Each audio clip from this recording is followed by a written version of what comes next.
ಕಣ್ಣ ಮುಂದೆ ಇರುವುದೆಲ್ಲ ಕಾಣ್ತದೆ, ಆದರೆ ಇದು ಬೆಳಕಲ್ಲ, ದರ್ಶನ. ಫೈನಲಿ ವೈಸ್ ಅವರು ಆ್ಯಕ್ಚುಲಿ ಅವರೇನೋ ಕೆಲಸದ ಮೇಲೆ ಇಲ್ಲಿ ಕುತ್ಕೊಂಡಿದ್ರು. ಸೊ ನಾವು ಪರದಾಡ್ತಿರೋದನ್ನ ನೋಡ್ಬಿಟ್ಟು ಸೋನಾರ್ ತರಿಸಿದ್ರು. ಯಾರೂ ಬಂದಿಲ್ಲ, ಅಂದರೆ ಈ 24 hours ಅಂತ ಹಾಕಿದ್ದಾರಲ್ಲ, ಸೊ ಅವ್ರಿಗೆಲ್ಲ ಕಾಲ್ ಮಾಡಿದ್ರೆ ಯಾರೂ ಬಂದಿಲ್ಲ. ಎಕ್ಸ್ಟ್ರಾ ದುಡ್ಡು ಕೊಡ್ತೀವಿ ಬನ್ನಿ ಅಣ್ಣ ಅಂದರೂ ಕೂಡ ಯಾರೂ ಬಂದಿಲ್ಲ. ಇಲ್ಲ ಹಂಗೆ ಹಿಂಗೆ ಅಂತ ಏನೇನೋ ಹೇಳ್ಬಿಟ್ರು. ಸೊ ಫೈನಲಾಗಿ ಅವರು ಪಾಪ ಸೋನಾರ್ ತರಿಸ್ಕೊಟ್ರು. ಸೊ ಈ ಸೋನಾರಲ್ಲಿ ಈಗ ನಾವು ವೀಲ್ನ ಬಿಚ್ಚಿದ್ದೀವಿ. ಸೊ ವೀಲ್ನ ಬಿಚ್ಚಿಬಿಟ್ಟು ಅವ್ರ ಕಾರಲ್ಲೇ, ಆ ಅಣ್ಣವ್ರ ಕಾರಲ್ಲೇ ಕರ್ಕೊಂಡು ಹೋಗಿದ್ದಾರೆ. ಸೊ ನನಗೆ ಗೊತ್ತಿರೋ ಪ್ರಕಾರ ಇಲ್ಲಿ ಮುಂದೆ ಹೋದರೆ ಕೋಲಾರ ಸಿಗುತ್ತೆ, ಕೋಲಾರ ಹೈವೇ. ಅಲ್ಲಿಂದ ಲೆಫ್ಟ್ ಎತ್ಕೊಂಡು ಹೋದರೆ ನಮ್ಮ ಕೋಲಾರ ಟೊಮಾಟೊ ಮಾರ್ಕೆಟ್ ಮಂಡಿ ಐತೆ. ಸೊ ಅಲ್ಲಿ ಪಕ್ಕ ಇರ್ತಾರೆ, ಸೊ ನೈಟ್ ಇರ್ತಾರೆ.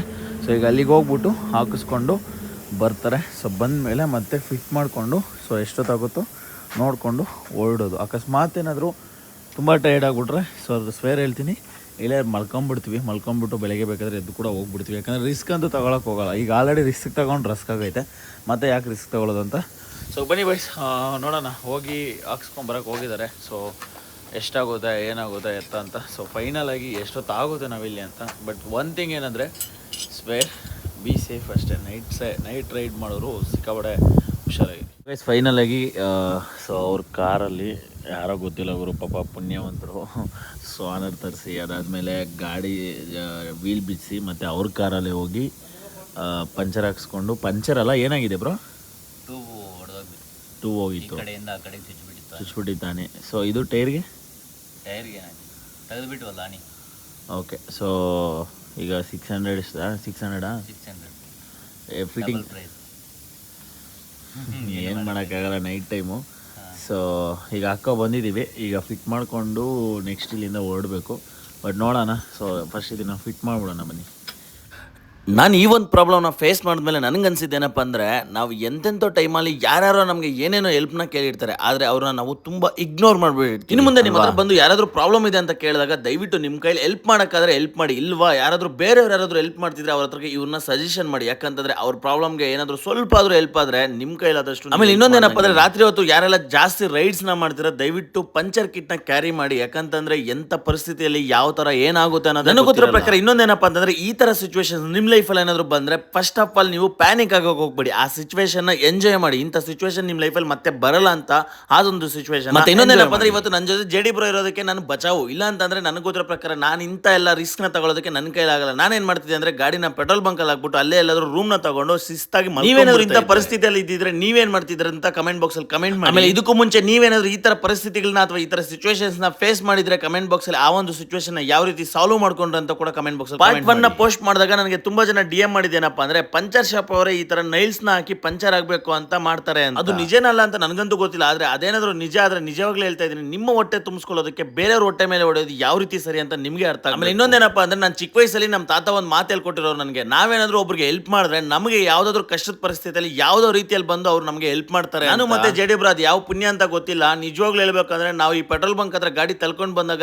ಏನ್ ಮಾಡ್ಬೇಕಂತಾನು ಗೊತ್ತಾಗ್ತಿರ್ಲಿಲ್ಲ. ಅಂತ ಟೈಮಲ್ಲಿ ಇವ್ರು ಅಲ್ಲೇ ಕೂತಿದ್ರು. ಇವ್ರೇನೋ ಪಾಪ ಅವ್ರ ಟೈಮ್ ನ ಸ್ಪೆಂಡ್ ಮಾಡ್ಬೇಕು ಅಂತ ಅಲ್ಲ ಕೂತಿದ್ರು. ಅವ್ರು ನಮ್ಮನ್ನ ಕರೆದ್ಬಿಟ್ಟು ಏನಾಯ್ತು ಅಂತ ಸಿಚುವೇಶನ್ ನ ಕೇಳಿ ನಮ್ಗೆ ಇವ್ರು ಹೆಲ್ಪ್ ಮಾಡಿ. ನನಗೆ ಗೊತ್ತಿರೋ ಪ್ರಕಾರ ಇವ್ರ ಸಿಚುವೇಶನ್ ಅಲ್ಲಿ ನಾವಿದ್ದಿದ್ರೆ ಅಥವಾ ಬೇರೆ ಯಾರಾದ್ರೂ ಇದ್ದಿದ್ರೆ ಏನಾಗಿದೆ ಅಂತ ಕೇಳ್ಬಿಟ್ಟು ಹೋಗಿ ಮುಂದೆ ಈ ತರ ಇದೆ ಪಂಚರ್ ಶಾಪ್ ಅಂತ ಹೋಗಿ ಅಂತ ಸುಮ್ಮನೆ ಏನಂದಿರು. ಅಲ್ಲಿ ಇರೋಂತ ಒಂದು ಜನಕ್ಕೆ ಫೋನ್ ಮಾಡಿದ್ರು, ಪಂಚರ್ ಶಾಪ್ ಅವ್ರಿಗೆ ಬರ್ತೀರಾ ಅಂತ ಕೇಳಿದ್ರು. ಮಧ್ಯರಾತ್ರಿ ಆಗಿದೆ, ಇಷ್ಟೊತ್ತಲ್ಲಿ ಬರಕ್ಕಾಗಲ್ಲ ಅಂತ. ಆದ್ರೆ ನಮ್ಮ ಪರಿಸ್ಥಿತಿನ ನೋಡಿ ಅವ್ರ ಫ್ರೆಂಡ್ಸ್ ಗೆ ಕಾಲ್ ಮಾಡಿ ಒಂದಷ್ಟು ಟೂಲ್ಸ್ ನ ತಂದು ಟೈರ್ ಬಿಚ್ಚಿ ಅವ್ರ ಕಾರಲ್ಲೇ ಕರ್ಕೊಂಡು ಹೋಗಿ ಪಂಚರ್ ಹಾಕ್ಸ್ಕೊಂಡು ಮತ್ತೆ ಬಂದು ನಮ್ ಟೈರ್ ನ ನಮ್ಗೆ ಫಿಟ್ ಮಾಡ್ಕೊಟ್ರು. ನಮ್ ಕೋಲಾರಲ್ಲಿ ಚಿನ್ನ ಸಿಗುತ್ತೆ ಅಂತ ನಿಮ್ಗೆಲ್ಲ ಗೊತ್ತು. ಆದ್ರೆ ಅಲ್ಲಿ ಇರೋಂತ ಜನ ಕೂಡ ಚಿನ್ನದಂತ ಜನರು ಅಂತ ನಿಮ್ಗೆ ಗೊತ್ತು. ಇದು ನಾನು ಎಕ್ಸ್ಪೀರಿಯನ್ಸ್ ಮಾಡಿ ಹೇಳ್ತಿರೋದಂತ ಏನಲ್ಲ. ನೀವು ಕೂಡ ಒಂದ್ಸರಿ ಕೋಲಾರ ಸೈಡ್ ಹೋಗಿ ನೋಡಿ, ನಿಮ್ಗೂ ಗೊತ್ತಾಗುತ್ತೆ ಅಲ್ಲಿ ಇರೋಂತ ಜನ ಯಾವ ತರ ಚಿನ್ನದಂತ ಮನುಷ್ಯರು ಅಂತ. ನಾನು ಅವ್ರ ಜೊತೆಗೆ ಒಂದು ವಿಡಿಯೋನ ಮಾಡಿ ಥ್ಯಾಂಕ್ಸ್ ಹೇಳ್ಬೇಕು ಅಂತ ಅನ್ಕೊಂಡಿದ್ದೆ. ಆದ್ರೆ ಅವರು ನಮ್ಮದು ವಿಡಿಯೋ ಮಾಡಬೇಡಿ, ನಮ್ಗೆ ಅವೆಲ್ಲ ಇಷ್ಟ ಆಗಲ್ಲ ಅಂತಂದ್ರು. ಆದ್ರೂ ಕೂಡ ನನಗೆ ಮನ್ಸು ತಡೆಯಕ್ಕಾಗ್ಲಿಲ್ಲ. ಸೊ ಅವ್ರಿಗೆ ಗೊತ್ತಿಲ್ದಿರ ಒಂದು ವಿಡಿಯೋ. ಯಾಕಂದ್ರೆ ತುಂಬಾ ಜನ 5 ರೂಪಾಯಿ ಹೆಲ್ಪ್ ಮಾಡ್ಬಿಟ್ಟು 500 ರೂಪಾಯಿ ಮಾಡಿದೀನಿ ಅನ್ನೋ ಲೆವೆಲ್ಗೆ ಬಿಲ್ಡಪ್ ನ ಕೊಚ್ಕೊಂತಾರೆ. ಆದ್ರೆ ಇವ್ರು ಹೆಲ್ಪ್ ಮಾಡಿದ್ರು ಕೂಡ ನಾವು ಮಾಡಿರೋ ಹೆಲ್ಪ್ ನ ಎಲ್ಲೂ ತೋರಿಸ್ಕೊಳಕ್ ನಮ್ಗೇನು ಇಷ್ಟ ಇಲ್ಲ ಅಂತ ಅಂದ್ರು. ಸೊ ನನಗೆ ಅಲ್ಲೇ ನನಗೆ ರಿಟರ್ನ್ ಆಗಿ ಇವ್ರಿಗೆ ಏನ್ ಕೊಡ್ಬೇಕಂತ ಗೊತ್ತಾಗ್ಲಿಲ್ಲ. ಆದ್ರೆ ನಿಜ ಹೇಳ್ತಾ ಇದೀನಿ, ಇವ್ರ ಪ್ರೀತಿ ಮತ್ತೆ ಇವ್ರು ಮಾಡಿದಂತ ಹೆಲ್ಪ್ ನಾನು ಜೀವನ ಜೀವನ ಪೂರ್ತಿ ಮರೆಯಕ್ಕಾಗಲ್ಲ. ಥ್ಯಾಂಕ್ಸ್ ಹೇಳ್ಬೇಕು ಅಂದ್ರೂ ಕೂಡ ನನಗೆ ಥ್ಯಾಂಕ್ಸ್ ಹೇಳಕ್ಕೆ ಬರ್ತಾ ಇರ್ಲಿಲ್ಲ, ಯಾಕಂತಂದ್ರೆ ಥ್ಯಾಂಕ್ಸ್ ಅನ್ನೋ ಪದ ಚಿಕ್ಕದಾಗ್ಬಿಡುತ್ತೆ. ಆದ್ರೆ ನಾನು ಯಾವತ್ತೂ ಮರೆಯಕ್ಕಾಗಲ್ಲ ಇವ್ರು ಮಾಡೋ ಒಂದ್ ಮಾತನ್ನ ತಲೆಯಲ್ಲಿ ಇಟ್ಕೊಳ್ಳಿ. ನಿಮ್ಗೆ ಯಾರಾದ್ರೂ ಒಂದು ಪರಿಸ್ಥಿತಿಯಲ್ಲಿ ಬಂದು ಹೆಲ್ಪ್ ಮಾಡಿದಾರೆ ಅಂತಂದ್ರೆ ನೀವು ಕೂಡ ಒಂದಷ್ಟು ಜನಕ್ಕೆ ಹೆಲ್ಪ್ ಮಾಡಿ, ಅದೇ ನಿಮ್ಗೆ ಋಣ ತೀರುತ್ತೆ. ಫಸ್ಟ್ ನನಗೆ ಈ ತರ ಸಿಚುವೇಶನ್ ಬಂದಾಗ ಸಿಕ್ಕಾಬಟ್ಟೆ ಬೇಜಾರಾಯ್ತು, ಮತ್ತೆ ಕೋಪ ಬಂತು. ಯಾಕಪ್ಪ ಮನೆಗೆ ಹೋಗೋ ಟೈಮಲ್ಲಿ ಈ ತರ ಪರಿಸ್ಥಿತಿ ತಂದ್ಬಿಟ್ಟೆ ಅಂತ ದೇವ್ರನ್ನ ಬೈಕೊಂಡಿದ್ದೀನಿ. ಅದಾದ್ಮೇಲೆ ದೇವ್ರನ್ನೇ ನನಗೆ ಸಖತ್, ಯಾಕಂದ್ರೆ ಈ ತರ ಸಿಚುವೇಶನ್ ಬಂದಿದ್ದಕ್ಕೆ ಈ ಒಂದು ಎಕ್ಸ್ಪೀರಿಯನ್ಸ್ ನ ಮಾಡಿದೀನಿ. ಅದ್ರ ಜೊತೆಗೆ ಇಂಥ ಜನರು ಕೂಡ ನನಗೆ ಪರಿಚಯ ಆದ್ರು. ಸೊ ನನಗೆ ನಿಜವಾಗ್ಲೂ ಹೇಳ್ಬೇಕಂದ್ರೆ ಈ ತರ ಸಿಚುವೇಶನ್ಸ್ ಬಂದಾಗ ಆ ಒಂದು ಸಿಚುವೇಶನ್ ಅಂದು ಆ ಒಂದು ಮೂಮೆಂಟ್ ನ ಎಂಜಾಯ್ ಮಾಡೋದೇ ತುಂಬಾ ಒಳ್ಳೆ. ಆಮೇಲೆ ಇಂಥ ಒಂದು ಸಿಚುವೇಶನ್ ನಾವು ಬೇಕು ಅಂದ್ರೂ ಕೂಡ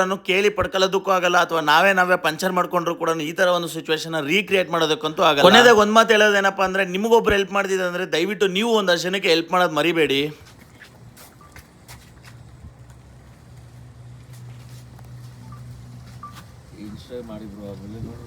ಅಲ್ರಿ ನಾವೇನೋ ಕಷ್ಟಪಟ್ಕೊಂಡು ತಗೊಂಡ್ ಬಂದ್ರೆ ನೋಡಿ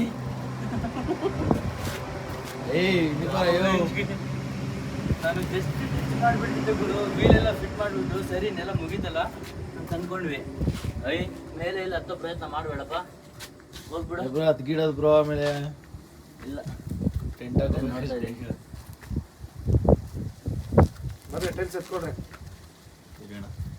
ಟೈಲ್ಸ್ ಕೆಳಗಡೆ ತೋರ್ತೈತೆ. ಅದು ಹೋಗ್ಬೇಕಲ್ಲ, ಅದು ನಿನ್ ಕಡೆಗೆ ಬರ್ತಿದೆ ನೋಡಿ. ಈಗ